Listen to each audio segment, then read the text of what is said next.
എന്ന യോഗീശ്വരൻ മായയുടെ ലക്ഷണം പറയുന്നു. അത് കഴിഞ്ഞ് പ്രബുദ്ധൻ എന്ന യോഗീശ്വരനുടെ അടുക്കൽ രാജാവ് ചോദിക്കുകയാണ്, ഈ മായയെ എങ്ങനെ തരണം ചെയ്യും? സ്ഥൂലബുദ്ധികളായിട്ടുള്ളവർ ഈ മായയെ എങ്ങനെ തരണം ചെയ്യും? ഇതാണ് ചോദ്യം. കർമാണി ആരഭമാണാനാം ദുഃഖഹത്യൈ സുഖായ ച പശ്യേത് പാകവിപര്യാസം മിഥുനീചാരിണാം നൃണാം. ലോകത്തിൽ എല്ലാ കർമ്മങ്ങളും ചെയ്യുന്നത് സുഖമായിട്ടിരിക്കണം, ദുഃഖം വരരുത്. ഇതിനാണ് ആളുകൾ കല്യാണം കഴിക്കുന്നതും കുടുംബത്തുണ്ടാക്കുന്നതും കുട്ടികളുണ്ടാക്കുന്നതും എല്ലാം സുഖമായിട്ടിരിക്കാൻ വേണ്ടിയിട്ടാണ്. പക്ഷേ എല്ലായിടത്തും കാണുന്നത് പാകവിപര്യാസം, വിപരീത ഫലം. ഈ സുഖത്തിന് വേണ്ടി ചെയ്ത കാര്യങ്ങളൊക്കെ തന്നെ ആദിവ്യാധികൾക്ക് കാരണമായിട്ട് തീരണു. പണം ഉണ്ടാക്കിയാൽ സുഖമായിട്ടിരിക്കാം എന്ന് വിചാരിക്കുന്നു, കുറേ ഉണ്ടാക്കുന്നു, അവസാനം ആത്മമൃത്യു എന്ന് അതിന് പേര്. സ്വയം തനിക്ക് തന്നെ അത് മരണത്തിന് കാരണമായിട്ട് തീരണു. അതിലും വലിയ സുഖമൊന്നുമില്ല. ഇങ്ങനെ പ്രബുദ്ധൻ എന്ന യോഗീശ്വരൻ പറഞ്ഞു. അതുകൊണ്ട് ഇതൊക്കെ വേണ്ട സ്ഥലത്ത് എത്ര വേണോ ഏത് രീതിയിൽ വേണോ ഒക്കെ മനസ്സിലാക്കിക്കൊള്ളുക. ഇതൊന്നും വേണ്ട വെക്കണം എന്നല്ല പറയണത്. ഇതൊക്കെ ഉണ്ടായിക്കോട്ടെ. പരമാർത്ഥമായ സത്യം അറിയാനായിട്ട് ഗുരും പ്രപദ്യേത, ഒരു സദ്ഗുരുവിനെ, പരമാർത്ഥമറിഞ്ഞ തത്വവിത്തിനെ കണ്ട് ഭാഗവത ധർമ്മം അറിഞ്ഞുകൊള്ളുക എന്ന്. ആ തത്വവിത്ത് ഈ ശ്രുതി പറയുന്നതായ ഔപനിഷദമായ മാർഗം അറിഞ്ഞിരിക്കുന്നവൻ ആയിരിക്കണം. ശ്രോത്രിയൻ. ഭാഗവതം പറഞ്ഞു ശാബ്ദേ പരേച നിഷ്ണാത. ശ്രോത്രിയനും ബ്രഹ്മനിഷ്ഠനും. ഇത് നമ്മളുടെ ശാസ്ത്രത്തിൽ സമ്പ്രദായം വീണ്ടും വീണ്ടും പറയുന്ന കാര്യമാണ്. ഒരു സ്പിരിച്വൽ ട്രഡീഷൻ അത് ജനുവിനാണോ എങ്ങനെ അറിയും? അവിടെ ഉപനിഷത്ത് പ്രസിദ്ധമായ വിദ്യ ഉണ്ടെങ്കിലേ നമ്മളതിനെ സമ്പ്രദായം എന്ന് സമ്മതിക്കുള്ളൂ എന്നാണ്. അല്ലെങ്കിൽ അവരവരുടെ സമ്പ്രദായം അതെന്തോ ആയിട്ട് പോട്ടെ, അതെവിടെ പോയി നിൽക്കും അറിയില്ല, അത് നമ്മൾ പറയണില്ല. അതുകൊണ്ട് ശാബ്ദേ പരേച്ച് ശങ്കരാചാര്യരൊക്കെ വളരെ വാശിയോടുകൂടെ പറയും, ശ്രുതിപ്രോക്തമല്ലാത്ത വഴികളൊക്കെ തന്നെ സ്വകപോലകൽപ്പിതമായ വഴികളാണ്. അവരവരുടെ ബുദ്ധി, ഒരാൾ ബുദ്ധി കൊണ്ട് അയാൾക്ക് തോന്നി. പലരും പറയേ ഇതെൻ്റെ അനുഭവമാണെന്ന് പറയേ. അനുഭവമൊക്കെ എങ്ങനെ സമ്മതിക്കുന്നു വെച്ചാൽ, ഇപ്പോൾ രമണ മഹർഷി ആണെങ്കിലും ശരി, ഭഗവാൻ രമണ മഹർഷി ആണെങ്കിലും എന്തുകൊണ്ട് മഹർഷി എന്ന് വിളിച്ചു, എന്തുകൊണ്ട് പരമാചാര്യനായിട്ട് അംഗീകരിച്ചു? അദ്ദേഹത്തിന് അനുഭവം എന്നതുകൊണ്ടല്ല, ആ അനുഭവം ശ്രുതിപ്രോക്തമായ അനുഭവമായതുകൊണ്ട്. വേദാന്തത്തെ വേറൊര വിളങ്കും വേദപ്പൊരുൾ അരുൾ അരുണാചല. അത് തന്നെ വേദാന്തം എന്തു പറയുന്നു ആ അനുഭവമായതുകൊണ്ടും ആ അനുഭവത്തിൽ നിന്ന് വന്നത് ശുദ്ധമായ ശ്രൗതമായ അറിവായതുകൊണ്ട് മാത്രമാണ് സമ്പ്രദായത്തിലുള്ളവർ അതിൻ്റെ പരമാർത്ഥം കണ്ടത്. അപ്പോൾ സ്വതന്ത്രമായ അനുഭവം വരാം, പക്ഷെ ആ അനുഭവം ഈ ഉപനിഷത് പ്രോക്തമായ വിദ്യയായിരിക്കണം. അങ്ങനെയുള്ള ആചാര്യൻ്റെ അടുത്ത് ചെന്ന് ഈ ശ്രുതിപ്രോക്തമായ ഈ വിദ്യയും അനുഭവത്തിനുള്ള വഴിയൊക്കെ പഠിച്ചുകൊള്ളാം. ആ ഗുരുവിനെ ശുശ്രൂഷിക്കുമ്പോൾ ഒന്നും മറച്ചു വയ്ക്കരുത്, കാപട്യം വരുത്. അമായയാ അനുവൃത്യായ തുഷ്യേത്. നമുക്ക് എവിടെയെങ്കിലും ഒരു സെൻറ്റർ വേണം where you can open yourself. അതാണ് ഹൃദയം തുറന്ന് നമ്മൾക്ക് നമ്മളുടെ കാര്യങ്ങൾ പറയാനും സാധനാ വിഷയങ്ങൾ ചോദിക്കാനും എന്ത് വിധത്തിൽ ഞാൻ സാധന ചെയ്യണമെന്ന് അറിയാനും എന്തെന്ത് വിധത്തിൽ അനുഷ്ഠാനങ്ങൾ ചെയ്യണമെന്ന് അറിയാനും എങ്ങനെ വിചാരം മുന്നോട്ട് പോകണമെന്ന് അറിയാനും ഒക്കെ നമുക്ക് ഒരു മാതൃമാൻ പിതൃമാൻ ആചാര്യവാൻ, അമ്മയും അച്ഛനും ഒക്കെ ആയിട്ടുള്ളൊരു ആചാര്യൻ എന്നാണ് മറ്റൊരർത്ഥം.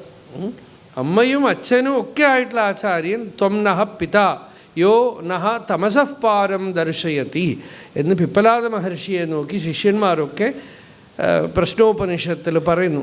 ഞങ്ങൾക്ക് ഇരുട്ടിൻ്റെ അപ്പുറം കാട്ടിത്തന്ന് അങ്ങാണ് ഞങ്ങൾക്ക് അച്ഛൻ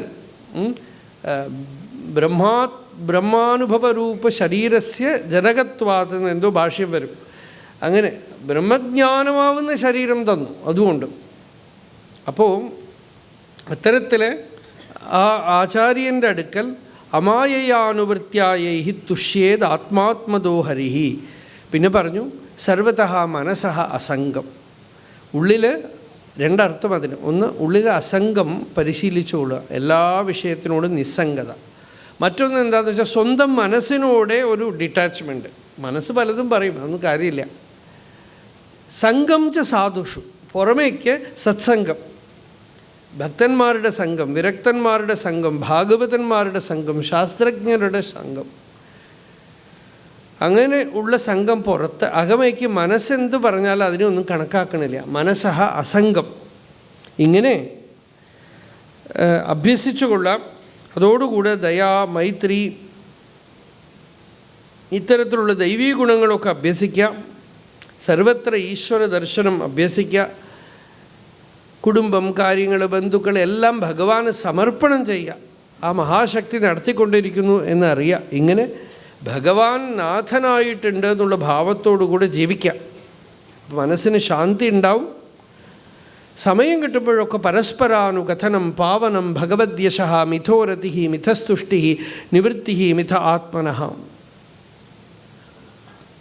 പരസ്പരം ഭഗവത് കഥകൾ പറഞ്ഞ് രസിച്ച് ആനന്ദിച്ച് സ്മരിച്ച് സ്മരിപ്പിച്ച് മറ്റുള്ളവരുടെ ഉള്ളിലും ഈ ആനന്ദം ഉണ്ടാക്കിപ്പിച്ചുകൊണ്ട് ഭക്തിയാ സഞ്ജാതയാ ഭക്തിയാ ബിഭ്രതി ഉത്പുളകാം തനു. ഇങ്ങനെയൊക്കെ പറഞ്ഞു. എവിടെയും പ്രഹ്ലാദനെ പോലെ തന്നെ, അല്ലെങ്കിൽ ആദ്യത്തെ ശ്ലോകം പോലെ തന്നെ ഒരു നല്ല ശ്ലോകം. ക്വചിത് ദ്രുതന്തി അച്യുത ചിന്തയാ ക്വചിത് ഹസന്തി നന്ദന്തി വദന്തി അലൗകികാഃ നൃത്യന്തി ഗായന്തി അനുശീലയന്ത്യജം ഭവന്തി തൂഷ്ണീം പരമേത്യ നിർവൃതാഃ. ഇങ്ങനെ നർത്തനം ചെയ്യുകയും കീർത്തനം ചെയ്യുകയും സ്തുതി ചെയ്യുകയും എല്ലാം ചെയ്ത് അവസാനം പരമകാഷ്ഠയായ മൗനത്തിൽ സമാഹിതരായി സമാധിസ്ഥിതരായിട്ട് ഇരിക്കുന്നു എന്ന് പറഞ്ഞു. പിന്നെ അടുത്ത യോഗീശ്വരൻ പിപ്പലായനൻ എന്ന യോഗീശ്വരൻ, ഭഗവാൻ നമ്മളുടെ ഉള്ളിൽ ആത്മസ്വരൂപമായി ജാഗ്രത്, സ്വപ്നം, സുഷുപ്തി എന്ന 3 അവസ്ഥകൾക്കും സാക്ഷിയായിട്ട് ഇരിക്കുന്നു. ആ ചൈതന്യത്തിനെ നേതി നേതി എന്ന് ശരീരമല്ല, മനസ്സല്ല, ബുദ്ധിയല്ലെന്ന് തള്ളി ആ സത്യത്തിനെ അറിയണം. അത് നമ്മളുടെ ഉള്ളിലിരുന്ന് നമ്മളുടെ ഇന്ദ്രിയങ്ങളെയും മനസ്സിനെയൊക്കെ പ്രചോദനം ചെയ്തുകൊണ്ടിരിക്കുന്നു ആ സത്ത. സുഷുപ്തിയിൽ മനസ്സും ഇന്ദ്രിയങ്ങളും ഒക്കെ ലയിക്കുമ്പോൾ സന്നേ യതീന്ദ്രിയഗണേ അഹമിച്ച പ്രസുപ്തെ, ഇന്ദ്രിയങ്ങളൊക്കെ ലീനമായി മനസ്സും അടങ്ങി ഞാൻ എന്നുള്ള വൃത്തിയും ഉറങ്ങിപ്പോയി, ഞാൻ ഇന്നവൻ എന്നുള്ള ആ തോട്ടും ഉറങ്ങിപ്പോയപ്പോൾ തദനുസ്മൃതിർണ, അവിടെ എന്തുണ്ടോ അത് അതിൻ്റെ സ്മൃതിയാണെന്നാണ്. ആ പൂർണ്ണ വസ്തുവിൻ്റെ സ്മൃതി അവിടെ ജാഗൃതമാവുന്നു. പക്ഷേ അത് നമുക്ക് പിടികിട്ടണില്ല. എന്തേ? ബുദ്ധിക്ക് ശുദ്ധിയില്ല, ബുദ്ധിക്ക് അങ്ങോട്ട് പ്രവേശിക്കാനുള്ള ശക്തിയില്ല. അപ്പോൾ ബുദ്ധി ശുദ്ധമാവണം. ബുദ്ധി എങ്ങനെ ശുദ്ധമാവും? ഭക്തി കൊണ്ട്. യർഹ്യബ്ജനാപ ചരണേഷണയോരു ഭക്തിയ, ഇത് നമ്മൾ പറഞ്ഞ ശ്ലോകമാണ്. അങ്ങനെ ചിത്തം ശുദ്ധമാവുമ്പോൾ അപരോക്ഷമായി പ്രകാശിക്കുന്ന ആത്മതത്വം സാക്ഷാത്തായിട്ട് യോഗി കാണും. കർമ്മങ്ങളെയൊക്കെ ഭഗവതർപ്പണം ചെയ്യണമെന്ന് ആവിർഹോത്രൻ പറഞ്ഞു. ദ്രുമിളനും ചമസനും കരഭാജനനും ഈ യോഗികളൊക്കെ തന്നെ ഭഗവാന്റെ സ്വരൂപത്തിനെയും ഭക്തിയെയും നിരൂപണം ചെയ്തു. കലികാലം വളരെ ഭാഗ്യം ചെയ്യപ്പെട്ടതാണ്. എല്ലാവരും കലിയിൽ ജനിച്ചവരെന്നുള്ളതാണ് ബാക്കിയുള്ളത്. കലൗ ഖലു ഭവിഷ്യന്തി നാരായണപരായണാഃ ക്വചിത് ക്വചിൻ മഹാരാജ ദ്രവിഡേഷു ച ഭൂരിശഃ താമ്രപർണി നദീ യത്ര കൃതമാല പയസ്വിനി കാവേരീ ച മഹാപുണ്യ പ്രതീചി ച മഹാനദി എന്നൊക്കെ പറഞ്ഞു. കാവേരി, താമ്രപർണി, കൃതമാല, പയസ്വിനി, നമ്മുടെ ഭാരതപ്പുഴയൊക്കെയാണ് ഈ പ്രതീചി നദികളിൽ വരുന്നത്. ഇത്തരത്തിലുള്ള ഈ നദീതീരങ്ങളിലൊക്കെ പരമഭാഗവതന്മാരുണ്ടാവും. ഏ പിബന്തി ജലം താസാം മനുജേശ്വര, ഈ ജലം കുടിക്കുന്നവരൊക്കെ ഭക്തന്മാരാവും. ഭട്ടതിരി പറഞ്ഞു, ഗുരുവായൂരപ്പ ഞാനും ഈ ലിസ്റ്റിൽ പെട്ടിട്ടുണ്ടല്ലോ. ഭക്താസ്താവത് കലൗ സ്യുഃ ദ്രമിളഭുവി തതോ ഭൂരിശസ്തത്ര ചോച്ഛൈഃ കാവേരീം താമ്രപർണീം അനുകിലകൃതമാലാം ച പുണ്യാം പ്രതീചീം ഹാ മാമപി ഏതദന്തർഭവമപി ച വിപോ കിഞ്ചിദഞ്ജദ്രസം ത്വയി ആശാപാശൈർനിബദ്ധ്യ ഭ്രമയന ഭഗവൻ പൂരയത്വന്നിഷേവാം. ഹാ മാമപി ഏതദന്തർഭവമപി, ഞാനും ഇതിൻ്റെ ഉള്ളിൽ പെട്ടു എന്നാണ്, ഈ ബ്രാക്കറ്റിൻ്റെ ഉള്ളിൽ പെട്ടു. കിഞ്ചിദഞ്ജദ്രസം ത്വയി, അല്പം എനിക്ക് ഭക്തിയും ഇത്തിരി ഇതിലൊക്കെ രുചിയൊക്കെ ഉണ്ട്. ഈ സ്ഥിതിയിൽ ആശാപാശൈർ നിബദ്ധ്യ, ആശാപാശങ്ങളിൽ പെട്ട് ഭ്രമയന ഭഗവൻ, എന്നെ മോഹിപ്പിച്ച് കളയരുത്. പൂരയത്വന്നിഷേവാം, എങ്ങനെയെങ്കിലുമൊക്കെ എന്നെ ഈ ഭഗവത് ഭക്തിയുടെ മാർഗത്തിൽ നിന്ന് വീണുപോവാതെ കാത്തുകൊള്ളണേ എന്നാണ്. ഈ വഴിയിൽ നിന്ന് മാറിപ്പോവാതെ എന്നെ രക്ഷിച്ചു കൊള്ളണേ ഭഗവാനെ, ഞാനും ഈ ലിസ്റ്റിൽ എങ്ങനെയോ പെട്ടുവല്ലോ എന്നാണ് പറയുന്നത്. അപ്പോൾ അങ്ങനെ ഭഗവാന്റെ പരമഭാഗവത പ്രസംഗമാണ് അവിടെ. ഇതൊക്കെ പറഞ്ഞ് ഇങ്ങനെ നവയോഗികൾ ഉപദേശിച്ചു. അടുത്തത് ഭഗവാൻ പരമഭാഗവതനായ ഉദ്ധവർക്ക് ഉപദേശിക്കുന്ന ഉദ്ധവഗീതയാണ്. അത് നമ്മൾ നാളെ പാരായണത്തിൽ ഇപ്പോൾ കുറേ ദൂരം പോയിരിക്കണം. നാളത്തെ പ്രഭാഷണത്തിൽ നമ്മൾ സംഗ്രഹമായി ഉദ്ധവഗീത കാണും. സർവത്ര ഗോവിന്ദനാമ സങ്കീർത്തനം ജാനകീകാന്തസ്മരണം. ഹര നമഃ പാർവതീപതയേ. നാളെ രാവിലെ പതിവ് പോലെ 6 മണിക്ക് തുടങ്ങും, പാരായണം നടക്കും. പിന്നെ രാവിലെ ഒരു പ്രഭാഷണം ഉണ്ടാവും. പിന്നെ അത് കഴിഞ്ഞ് 9 മണി കഴിഞ്ഞ് 10 മണി ഒരു ഘട്ടം എത്തുമ്പോൾ പിന്നെ ഉള്ള പ്രഭാഷണം ഉണ്ടാവും. ആ പ്രഭാഷണം എല്ലാം കൂടെ സമർപ്പണം ഒരു 12 മണിക്ക് മുമ്പ് നമ്മൾ ഭാഗവതം സമർപ്പണം ചെയ്യും. യജ്ഞപ്രസാദമായിട്ട് നമ്മളുടെ ഭഗവത്ഗീത അവിടെ ഉണ്ട്. ഇംഗ്ലീഷിൽ ഒരു കമൻട്രി 3 വോള്യൂമാണത്. ഭാഗവതവും ശങ്കരഭാഷ്യവും എല്ലാം സംഗ്രഹിച്ചിട്ടാണ് അതിൻ്റെ ഭാഷ്യം, കമൻട്രി. ആ ഗീതാപുസ്തകം അതിലെ 6-ാം അധ്യായത്തിലൊരു പോർഷനാണ് യജ്ഞപ്രസാദമായിട്ട് നമ്മൾ മലയാളത്തിൽ വിവർത്തനം ചെയ്ത് ഇവിടെ യജ്ഞപ്രസാദമായിട്ട് കൊടുക്കുന്നത്. ഈ ഒരു മഹായജ്ഞം വളരെ ശാന്തമായി എല്ലാവർക്കും ഉള്ള അനുഭവമാണ്. ഇവരൊക്കെ തന്നെ ഒരുപാട് ഭാഗവത സപ്താഹങ്ങൾ കഴിഞ്ഞവരാണ്. എല്ലാവർക്കും വളരെ പ്രസന്നം ശാന്തമായിട്ടുള്ള ഒരു ഭാഗവത സപ്താഹം. അതൊക്കെ കാരണം എന്താണെന്ന് വെച്ചാൽ അവരുടെ പരമ്പരയിൽ അവരുടെ അച്ഛനും അമ്മയും അവരുടെ മുത്തശ്ശൻ അവരൊന്നും നമുക്കറിയില്ല. പക്ഷെ അവരും ഒരു 100 വർഷം മുമ്പ് നടത്തിയ ഒരു സപ്താഹത്തിൻ്റെ നോട്ടീസിൻ്റെ ചിത്രമാണ് ഇവിടെ കാണുന്നത്. 100 വർഷമാണ്, ഇപ്പോൾ 100ാമത്തെ വർഷമാണ്.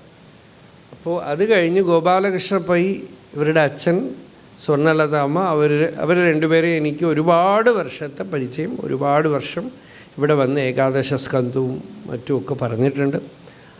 അവരുടെ മകൾ അപർണ ഒക്കെ പോലും, ഇപ്പോൾ ഗോവിന്ദ്, ഇവരുടെ അർച്ചന, അവരുടെ മക്കളൊക്കെ വന്നിട്ടുണ്ട്. അപർണയൊക്കെ ധാരാളം ഞാനിവിടെ കണ്ടിട്ടുള്ളതാണ്. അവരുടെ കുട്ടികൾ, അടുത്ത ജനറേഷൻ അടക്കം അവരൊക്കെ ഈ സത്സംഗത്തിന് വന്നിട്ട് അവർക്കും ആ പരമ്പരയിൽ ആ ഭാഗവത രുചി വന്നതാണ്. അത് വെറുതെ ഒരു നടത്തൽ മാത്രമല്ല, അവരും അതിജീവിച്ച് അവരും അതൊക്കെ പാരായണം ചെയ്ത് പഠിച്ച് മറ്റുള്ളവർക്ക് പറഞ്ഞു കൊടുത്ത്, ഇവിടെ ഉള്ളവർക്ക് പലർക്കും പറഞ്ഞു കൊടുത്ത്. ഗോപാലകൃഷ്ണ പൈ എല്ലാവർക്കും അറിയാം. അദ്ദേഹത്തിന് ഒരു കാല് വയ്യാതിരുന്നിട്ട് പോലും ഓടി എല്ലാ സ്ഥലത്തും എത്തും. മള്ളിയൂരിലെത്തും, പാലക്കാട് കാണും. അങ്ങനെയൊക്കെ പല പ്രാവശ്യം കണ്ടു കഴിയുമ്പോഴാണ് നമുക്കും ഇവർ വിളിച്ചാൽ നമുക്ക് പോവാതിരിക്കാൻ പറ്റില്ല എന്ന് തോന്നുക. ചിലരങ്ങനെയല്ല, അവർ വാട്സാപ്പിലൊരു മെസ്സേജ് ആർക്കെങ്കിലും അയക്കും, സ്വാമി ഞങ്ങളുടെ അവിടെ വരണം. അതോ കഴിഞ്ഞു, ഞങ്ങൾക്ക് അവിടെ വന്ന് വിളിക്കാൻ വയ്യ, ദൂരം കാരണം ഞങ്ങൾ എറണാകുളത്താണ്, ഇവിടെ നിന്നാണ്, അല്ലാതെ അമേരിക്കയിലൊന്നുമല്ല. അപ്പോൾ അങ്ങനെയല്ല, ഇത്ര സ്ഥലങ്ങളിൽ വന്ന് അവരെ പരിചയമായി. നമുക്ക് അവരുടെ സിൻസിയറിറ്റി, അവരുടെ ഭാവശുദ്ധി അതറിഞ്ഞു കഴിയുമ്പോൾ നമുക്ക് നിഷേധിക്കാൻ കഴിയാതെയാണ്. നമ്മൾ 2 പരിപാടിയായി കൊച്ചിയിൽ, ഇവിടെയും അല്ലെങ്കിൽ സാധാരണ ഒരേ സ്ഥലത്ത് 2 സ്ഥലത്ത് നടക്കില്ല. ഇവിടെയും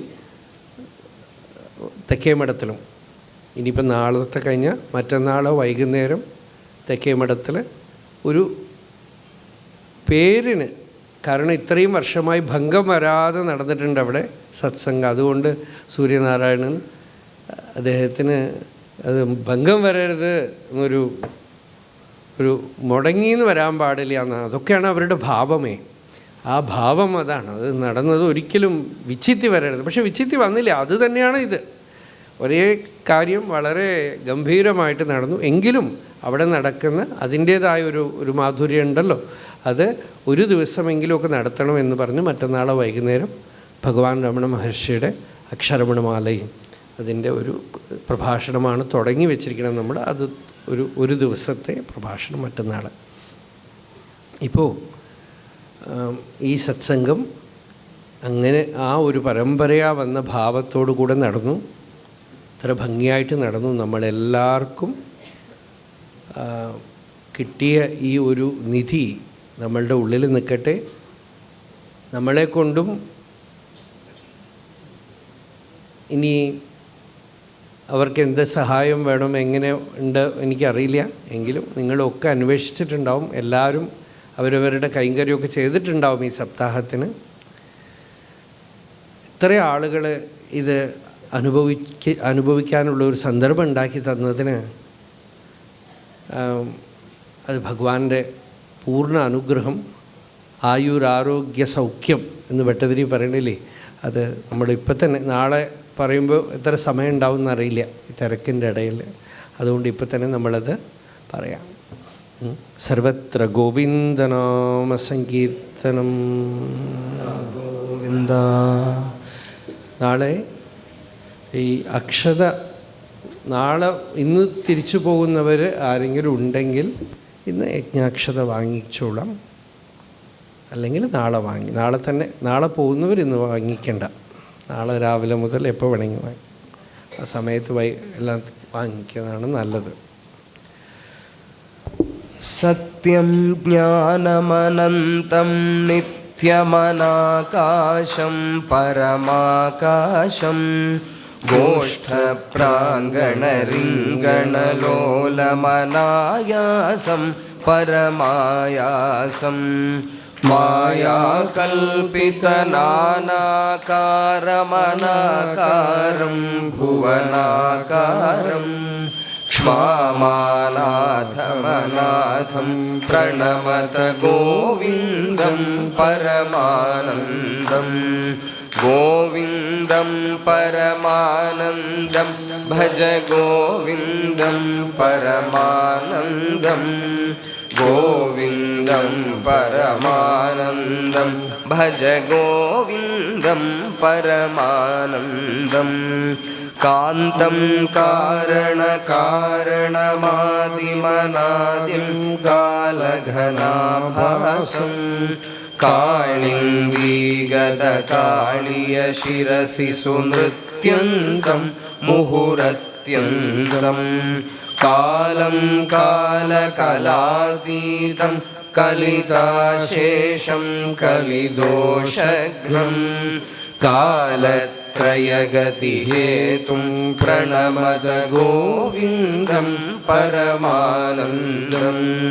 ഗോവിന്ദം പരമാനന്ദം ഭജ ഗോവിന്ദം പരമാനന്ദം. ഗോവിന്ദം പരമാനന്ദം ഭജ ഗോവിന്ദം പരമാനന്ദം. വൃന്ദാവന ഭുവി വൃന്ദാരകഗണ വൃന്ദാരാധിത പാദാബ്ജം കുന്ദാഭാമല മന്ദസ്മേര സുധാനന്ദം സുഹൃദാനന്ദം. വന്ദ്യാശേഷമഹാമുനിമാനസവന്ദ്യാനന്ദപദദ്വന്ദ്വം വന്ദ്യാശേഷഗുണാബ്ധിം പ്രണമത ഗോവിന്ദം പരമാനന്ദം. ഗോവിന്ദം പരമാനന്ദം ഭജ ഗോവിന്ദം പരമാനന്ദം. ഗോവിന്ദം പരമാനന്ദം ഭജ ഗോവിന്ദം പരമാനന്ദം.